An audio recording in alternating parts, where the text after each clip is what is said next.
Good evening, students. Welcome to the channel Study with Great Warriors. Guys, today's topic is simply vocabulary taken from the newspaper The Hindu. So, without delay, let's start the session. आप देख रहे हो हमारा पहला जो word है यहाँ पर एनोमली है और ये एक नाउन वर्ड है और मतलब क्या है इसका मतलब है एबनॉर्मैलिटी। ठीक है, हिंदी में अगर आप बात करो तो इसका मतलब होता है विसंगति। ठीक है, विसंगति। अब देखते हैं इसका एग्जाम्पल यूसेस, देखते हैं क्या हो सकता है। They regarded the test results as an anomaly। ठीक है, क्या मतलब हो गया है इसका? मतलब क्या हो गया? They regarded the test results as an anomaly, मतलब उन्होंने परीक्षा परिणामों को एक विसंगति मान लिया है। ठीक है, मतलब एबनॉर्मल मान लिया है कि जो भी आपका जो रिजल्ट आया है वो एबनॉर्मल है, दैट इज़ नॉट राइट। ठीक है, ये मतलब आपका यहाँ पर हो गया। तो आपको मतलब समझ में आ गया होगा कि एनोमली मतलब क्या होता है। देखते हैं आप सिनोनिम पार्ट पे इसके। आप सिनोनिम मतलब आपको सिमिलर वर्ड में आप कौन कौन से वर्ड यूज़ कर सकते हो एनोमली की जगह। तो पहला वर्ड तो आप यहाँ पे यूज़ कर सकते हो ऑडिटी आप यूज़ कर सकते हैं। ऑडिटी मीन्स ही होती है विषमता, मतलब ऑड मतलब कोई जो चीज़ अलग हो बिल्कुल, और एबनॉर्मल होगी वही चीज़ जो बिल्कुल अलग होती है, वही चीज़ एबनॉर्मल होती है, अदरवाइज सब चीज़ें क्या होती है? नॉर्मल होती हैं। तो ऑडिटी आप यूज़ कर सकते हो सिनोनिम के तौर पर एनोमली के। एंड सेकेंड आप यूज़ कर सकते हैं इर्रेगुलरिटी। ठीक है, इरेगुलरिटी भी आप यूज़ कर सकते हैं। ठीक है, ये दोनों वर्ड आप यूज़ कर सकते हो एनोमली के सिनोनिम के पार्ट पे। एंटोनिम अब देखते हैं इसका, अपोजिट में आप कौन सा वर्ड यूज़ कर सकते हैं। तो एक तो आप यूज़ कर सकते हो कन्फर्मिटी। ठीक है, जो कोई चीज़ नॉर्मल हो, कन्फर्म हो, तो आप बोल सकते हो ना, तो कन्फर्मिटी आप यूज़ कर सकते हो। कन्फर्मिटी एंटोनिम पे मतलब अपोजिट के लिए। एंड सेकंड मैंने आपको पहले बताया नॉर्मल हो जाओ ना अगर, तो आपका नॉर्मैलिटी जो आपका हो जाएगा वो आप यहाँ पे यूज़ करोगे, नॉर्मैलिटी। ठीक है, ओके। तो एनोमली मीन्स एबनॉर्मेलिटी होता है, विसंगति कह सकते हो। ठीक है, जो आपकी एबनॉर्मल है, करेक्ट नहीं है, वो आपकी एनोमली हो जाएगा। नेक्स्ट देखते हैं यहाँ पर कौन सा है। तो नेक्स्ट वर्ड है यहाँ पर detract. Our second word is detract, DETRACT, detract. और ये कैसा वर्ड है? ये एक वर्ब है। ठीक है, किसी की क्रिया है, डिट्रैक्ट होता है। क्या मतलब होता है इसका मतलब होता है diminish the worth,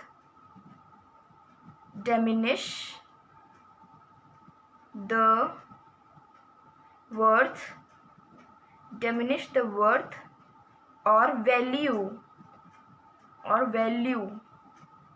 value of something आप कह सकते हो। आप समथिंग डाल दो या समवन डाल दो, समथिंग और समवन। ओके। हिंदी में अगर आप बोलना चाहो तो किसी चीज़ को भंग कर देना, किसी चीज़ को रद्द कर देना, ठीक है, रोक देना, उस चीज़ को आप बोल सकते हो नष्ट कर देना, किसी की वैल्यू को नष्ट कर देना, भंग कर देना, दैट इज कॉल्ड डिट्रैक्ट। इस यूसेस पे ध्यान दीजिएगा तो आपको चीज़ समझ में आ जाएगी इसका वर्ड बेहतर तरीके से। The scandal will not detract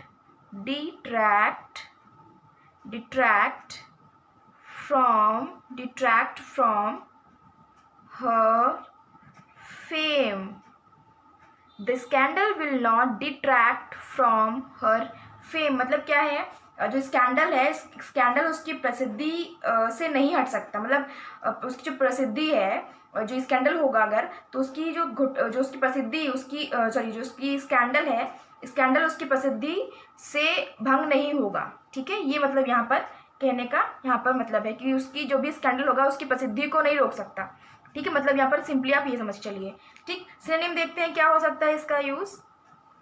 synonym part पे देखिएगा क्या हो सकता है यूज़। तो सेम वर्ड के लिए आप यूज़ कर सकते हो बिलिटिल। भाई किसी चीज़ को डिमिनिश कर रहे हो, किसी चीज़ को वैल्यू को कम कर रहे हो, तो बिलिटिल बोल सकते हैं, बिल्कुल बोल सकते हैं बिलिटिल बोल सकते हो आप। बिलिटिल बोल सकते हो, BELITTLE, बिलिटिल बोल सकते हैं, ठीक है, इट्स आई। एंड सेकेंड आप बोल सकते हो डाइवर्ट करना, डाइवर्ट भी आप सिंपली बोल सकते हैं, भाई किसी चीज़ का स्कैंडल अगर होता है तो उसकी प्रसिद्धि को डाइवर्ट करने के लिए हो रहा है ना, तो आप इस चीज़ को डाइवर्ट भी कर सकते हो, डाइवर्ट भी यूज़ कर सकते हो कहीं ना कहीं आप। एंटोनिम पे देखते हैं, अपोजिट वर्ड के लिए क्या यूज़ कर सकते हो आप, रिट्रैक्ट के एक्सपैंड कर सकते हो, एक्सपैंड किसी चीज़ को बढ़ा देना। अब यहाँ पर क्या हो रहा है, आप किसी की वैल्यू को क्या कर रहे हो, घटा रहे हो, डिमिनिश कर रहे हो, कम कर रहे हो, और अगर उसको कम कर रहे हो वैल्यू को और बढ़ा दोगे तो एक्सपैंड हो जाना है, ठीक है। तो सेकेंड आप बोल सकते हो यहाँ पर रेज, रेज भी आप वर्ड यूज़ कर सकते हो। एक चीज़ यहाँ पे मैं आप बता दूं कि यहाँ पे मैंने वर्ड जो बताया है यहाँ पे डिट्रैक्ट है, ये आप एक तरीके से नोट कर लीजिए, नोट कर लीजिए। मैं ये इसलिए बता रही हूँ कि अक्सर जो भी आपको आता है कि डिट्रैक्ट के साथ हमेशा फ्रॉम मिलेगा, जो आपका प्रपोजिशन होता है वो फ्रॉम आता है। तो कहीं पर भी अगर आप देखते हो डिट्रैक्ट लिखा है अगर, ठीक है, तो डिट्रैक्ट के साथ हमेशा फ्रॉम ही यूज़ होगा, ठीक है। अब डिट्रैक्ट के साथ अगर आपका आ गया कुछ भी वर्ड आप बोल सकते हो, यहाँ पे इन आ गया, डिट्रैक्ट आउट आ गया, कुछ भी आ गया, तो वो आपकी गलत है होगा वहाँ पर, ठीक है। आपको तुरंत पता चल जाएगा कि यहाँ पर इनकरेक्ट है, यहाँ पर यहीं पर आप ही गलती हो जाएगी, तो वहाँ से आप तुरंत पहचान जाओगे कि डिट्रैक्ट के साथ हमेशा क्या आता है, कौन सा प्रीपोजिशन लेता है, डिट्रैक्ट फ्रॉम लेता है, ठीक है। तो ये एक तरह का नोट था। आई होप आपको एग्जाम्स में अगर आता है ये वर्ड तो आपको फ़ायदा करेगा अगर आप ये चीज़ याद रखते हो, ठीक है। नेक्स्ट वर्ड देखते हैं क्या है यहाँ पर। नेक्स्ट वर्ड कहीं ना कहीं फेमिलियर है, आपको पता ज़रूर होगा, बट ये वर्ड था पेपर में तो मैंने ले लिया फॉर अ चेंज। अकिन है, AKIN, अकिन। अकिन मतलब क्या होता है मैं बताती हूँ, लेकिन क्या होता है ये वर्ड, ये एक तरह का एडजेक्टिव है, मतलब किसी की विशेषता बताएगा, क्वालिटी बताएगा। क्या क्वालिटी है, ऑफ सिमिलर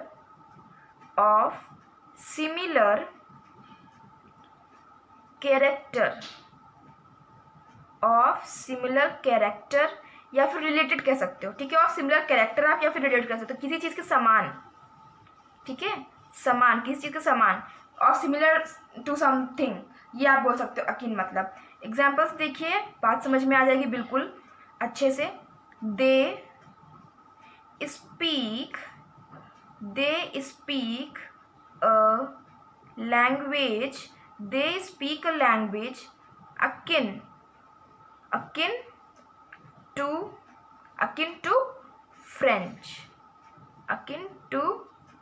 फ्रेंच, ठीक है। ये हो गया, they speak a language akin to French, मतलब कहने का है कि वो बोलते हैं लैंग्वेज अकिन टू फ्रेंच, मतलब फ्रेंच से समान, मतलब फ्रेंच से रिलेटेड वो लैंग्वेज बोलते हैं, ये मतलब हो गया, ठीक है। सिनोनिम पे देखिएगा, ध्यान दीजिएगा सिनोनिम पे कि क्या क्या वर्ड आप यूज़ कर सकते हो अकिन की जगह। एक तो ये आप यूज़ कर सकते हो एनालॉगस, यूज़ कर सकते हो एनालॉगस, यूज़ कर सकते हो, बिल्कुल यूज़ कर सकते हैं आप इस वर्ड को। एंड सेकेंड आप यूज़ कर सकते हो कंपेरेबल, भाई कंपेयर कर रहे हो ना, तो कंपेरेबल भी आप बोल सकते हो, कंपेरेबल, ये वर्ड भी आप यूज़ कर सकते हैं। ये आप देखते हैं इसका एंटोनिम, एंटोनिम पे अनलाइक बोल सकते हो, ठीक है। अनलाइक अपोजिट में बोलोगे अनलाइक एंड अनरिलेटेड, रिलेटेड आपका इसका वर्ड आप सिनोनिम के तौर पे भी यूज़ कर सकते हो, और अनरिलेटेड आपका अपोजिट हो जाएगा, ठीक है। यहाँ पर भी मैं एक चीज़ बता दूँ कि अकिन हमेशा जब भी कहीं आएगा तो अकिन के साथ हमेशा टू आएगा, ठीक है। कभी भी आप यूज़ करोगे तो टू ही आएगा, ये भी आपके लिए एक अच्छा है, इसको भी आप नोट कर लीजिए कहीं, akin plus two, okay. Akin के साथ हमेशा टू आएगा, akin from, akin of, akin in कभी नहीं होगा, ठीक है। अकिन के साथ हमेशा टू आएगा। पेपर में आप कहीं पर भी देखिए, अगर अकिन टू नहीं लिख करके वहाँ पर कुछ और है तो वहीं पर गड़बड़ है, आपको तुरंत मिस्टेक पता चल जाएगी, ठीक है। तो अकिन टू हमेशा होता है साथ में, अकिन के साथ हमेशा टू होता है। आपको मतलब समझ में आ गए होंगे तीनों ही वर्ड्स के। अब देखते हैं, पहला था हमारा एनोमली, रिवाइज कर लेते हैं एक बार। तो नाउन वर्ड है ये, मतलब है उसका एबनॉर्मेलिटी विच मीन्स विसंगति हिंदी में। नेक्स्ट वर्ड है यहाँ पर डिट्रैक्ट, वर्ब है, मतलब क्या है इसका, डिमिनिश द वर्थ और वैल्यू ऑफ समथिंग और समवन, किसी की भी जो है वैल्यू को या किसी की भी योग्यता को घटाना, ठीक है। किसी की चीज़ को या किसी समवन को, तो आप डिट्रैक्ट वर्ड का यूज़ करेंगे। ठीक है, सिनोनिम और एंटोनिम भी मैंने साथ में दिए हुए हैं। यहाँ पे मैंने बताया आपको कि डिट्रैक्ट के साथ हमेशा फ्रॉम आता है। ठीक, कभी भी आपको कहीं भी पेपर में आप देखो तो डिट्रैक्ट अगर कोई और प्रिपोजिशन यूज़ हो रहा है तो वह आपका गलत हो जाएगा। ठीक है, नेक्स्ट यहाँ पे अकिन एडजेक्टिव वर्ड है which means of similar character और रिलेटेड। ठीक है, किसी चीज़ से समान होना आपका अकिन मतलब होता है। और मैंने अकिन के लिए भी बताया था कि अकिन हमेशा अपने साथ क्या लेता है, टू लेता है। ठीक है, आप पहुंचते हैं नेक्स्ट वर्ड की तरफ कि नेक्स्ट वर्ड कौन सा है यहाँ पर important. Okay, so next word है यहाँ पर स्टन, STUN, स्टन। और एक तरह का वर्ब है, बहुत ही बढ़िया सा वर्ड है ये। ठीक है, मुझे तो बहुत अच्छा लगा। Stun which means to amaze, आपके लिए नया वर्ड है ये, टू अमेज, टू अमेज। ठीक है, अचेत होना। ठीक है, किसी को देख करके बिल्कुल शॉक हो जाना, अचेत, आपकी चेतना खो जाना, दैट इज कॉल्ड स्टन। ठीक है, देखते हैं इसका यूसेज और अच्छे से समझ में आएगा वर्ड ये। News, news of disaster, news of disaster, stunned, stunned, news of disaster, stunned people, people throughout, throughout, people throughout the world, people throughout the world. What does it mean? मतलब क्या हो गया, news of disaster stunt people through out the world, मतलब पूरे विश्व में क्या हो गया, जो ये आपकी डिजास्टर, जो न्यूज़ की, जो आपकी डिजास्टर की न्यूज़ आई है, उसने क्या कर दिया, आप लोगों को स्टंट कर दिया है, चेत कर दिया है। ठीक है, ये मतलब आपका यहाँ पर हो गया है। ठीक है, सिनोनिम देखते हैं इसका क्या हो सकता है। सिमिलर वर्ड के लिए आप क्या वर्ड यूज़ करोगे, एक तो यूज़ करोगे वर्ड एस्टोनिश्ड, ASTONISHED, एस्टोनिश्ड। ठीक है, एस्टोनिश्ड यूज़ कर सकते हैं। एंड सेकेंड, एस्टोनिश्ड तो आप पता होगा आपको, लेकिन नेक्स्ट वर्ड आपको पता नहीं होगा। सो नेक्स्ट वर्ड यहाँ पर होगा स्टार्टल, स्टार्टल, स्टार्टल आप बोल सकते हो। स्टार्टल आपको नहीं पता होगा, स्टार्टल मतलब भी होता है एस्टोनिश्ड। ठीक है, बिल्कुल आप आश्चर्यचकित हो जाओ, दैट इज कॉल्ड स्टार्टल। तो आप दोनों वर्ड यूज़ कर सकते हो, एस्टोनिश्ड एंड स्टार्टल। ठीक है, किसकी जगह पर, स्टन की जगह पे आप यूज़ कर सकते हो। अब देखते हैं इसका एंटोनिम में, एंटोनिम में क्या क्या यूज़ कर सकते हैं अपोजिट के लिए। तो एक तो बोल सकते हो आप enlighten, ENLIGHTEN, enlighten. And second word आप यूज़ कर सकते हो क्लैरिफाई, क्लैरिफाई आप यूज़ कर सकते हो। ठीक है, तो ये वर्ड हो जाएगा आपका क्लैरिफाई। ठीक है, तो सिनोनिम पे आप कौन सा वर्ड यूज़ कर सकते हो, एस्टोनिश एंड स्टार्टल। और एंटोनिम के लिए आप कौन सा वर्ड यूज़ कर सकते हो, एनलाइटन, क्लैरिफाई, किसके, स्टन वर्ड की जगह पर। ठीक है, आई होप आपको बात समझ में आ गई होगी। अब देखते हैं हमारा नेक्स्ट वर्ड कौन सा है। तो हमारा नेक्स्ट वर्ड है यहाँ पर प्रोवेस, फिफ्थ वर्ड है यहाँ पर प्रोवेस, PROWESS, प्रोवेस।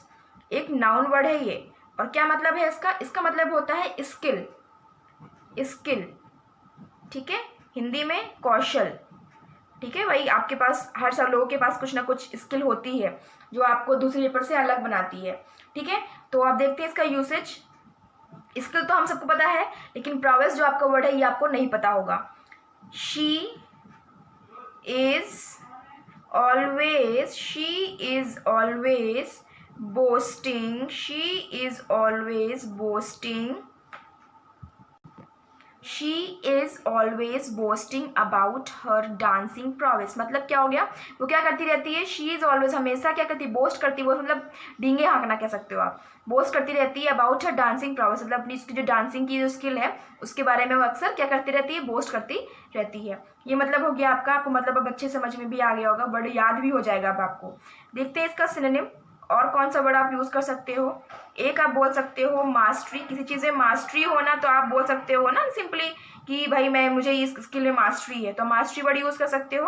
और सेकंड आप बोल सकते हो करेज, भाई किसी भी चीज़ को करने के लिए करेज, तो वो भी आपका अलग हो जाएगा। ठीक है, तो ये आप बोल सकते हो, दोनों चीज़ वर्ड आप यूज़ कर सकते हो स्किल के लिए। ठीक है, एंटोनिम आप यूज़ देखो कि अपोजिट में क्या बोल सकते हो। एक तो आप बोल सकते हो इनएप्टीट्यूड, इनएप्टीट्यूड, इनएप्टीट्यूड।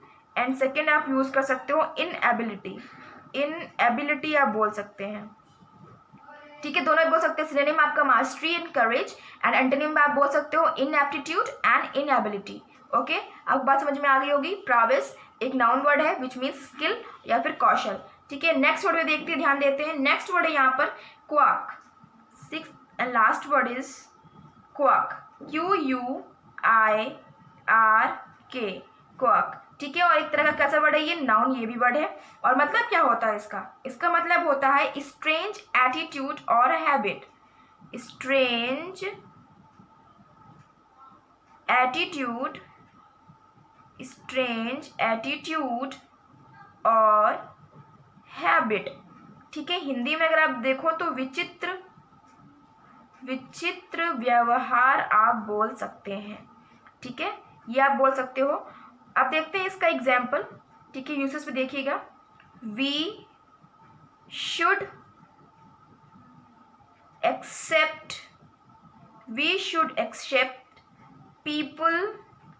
people with their quirks। मतलब हमें क्या करना चाहिए, वी शुड एक्सेप्ट, हमें एक्सेप्ट करना चाहिए लोगों को, किसके साथ, विद देयर क्वर्क्स, मतलब उनके जो भी एटीट्यूड है या फिर उनका जो भी स्ट्रेंज एटीट्यूड हो, विचित्र व्यवहार जैसा या फिर उसकी हैबिट जैसी हो, उसके साथ हमें उनको एक्सेप्ट करना चाहिए। ठीक है, सिनोनिम आप देखते हैं इसका। सिनोनिम वर्ड मतलब सिमिलर वर्ड आप कौन सा यूज कर सकते हो इसकी जगह। एक तो बोल सकते हो आप क्यूयरनेस, QUEERNESS, क्यूयरनेस आप बोल सकते हैं। सेकेंड वर्ड आप यहाँ पर यूज कर सकते हो इसके लिए ऑडिडिटी। ऑडिडिटी भी यूज कर सकते हो, कि ऑडिडिटी मतलब ऑड, कोई ऑड होगा, भाई कोई अगर नॉर्मल व्यक्ति है तो आप वहाँ पे तो वो तो आपका सब लोग एक जैसे हैं, बट कोई अगर अलग उसका एटीट्यूड हो तो विचित्र हो जाएगा, तो ऑडिडिटी भी आप वर्ड यूज कर सकते हो। ओके, एंटोनिम आप देखते हैं इसका। सेकेंड यहाँ पर एंटोनिम आप अपोजिट के लिए क्या वर्ड यूज करोगे आप, यूजुअलनेस आप यूज कर सकते हो, यूजुअलनेस आप यूज कर सकते हैं। एंड सेकेंड यहाँ पे मैंने वर्ड दिया है नॉर्मेलिटी। ठीक है, ये दोनों वर्ड आप यूज कर सकते हो। ठीक है, एक बार तीनों को ही रिवाइज करते हैं। स्टन विच मीन्स वर्ब, विच क्या मतलब, ये स्टन मतलब एक आपका क्या हो जाएगा, टू अमेज, किसी चीज़ अचेत हो जाओगे अगर आप, तो आप स्टन वर्ड का यूज़ करोगे। नेक्स्ट था प्रोवेस, एक नाउन वर्ड है, अच्छा वर्ड था ये, यहाँ इसको याद करिए आप। स्किल तो आपको पता ही है, तो आराम से ये वर्ड आपको याद हो जाएगा। प्रोवेस स्किल मतलब कौशल, किसी भी चीज़ की आपको अगर स्किल आपके अंदर है तो वो आपकी क्या है, प्रोवेस है, आपके अंदर एक प्रोवेस है। ठीक है, नेक्स्ट यहाँ पर है क्वाक। क्वाक मीन्स एक तरह का नाउन वर्ड है, और मतलब क्या है, स्ट्रेंज एटीट्यूड और हैबिट, किसी भी तरह का विचित्र व्यवहार आपका होगा तो वो क्वाक कहलाएगा। ठीक है, सो गाइज आज के लिए इतने ही वर्ड्स थे। आई होप आपको बात समझ में आई होगी, सारे वर्ड्स अच्छे से समझ में आए होंगे। और अगर आपको प्लीज़ समझ में आया हो तो वीडियो को लाइक करिए, नहीं समझ आया हो तो डिसलाइक कीजिए, लेकिन लाइक एंड डिसलाइक ज़रूर कीजिए। अपने अगर आपको कुछ कमेंट हो या फिर कुछ पूछना हो, जैसा भी हो, आप कमेंट बॉक्स में डिटेल्स दे सकते हो। ठीक है, मैं आपको पूरी कोशिश करूँगी रिप्लाई देने के लिए। तब तक के लिए आप इसी तरह पढ़ते रहिए, घर पे सेफ रहिए। Till then bye bye and thank you.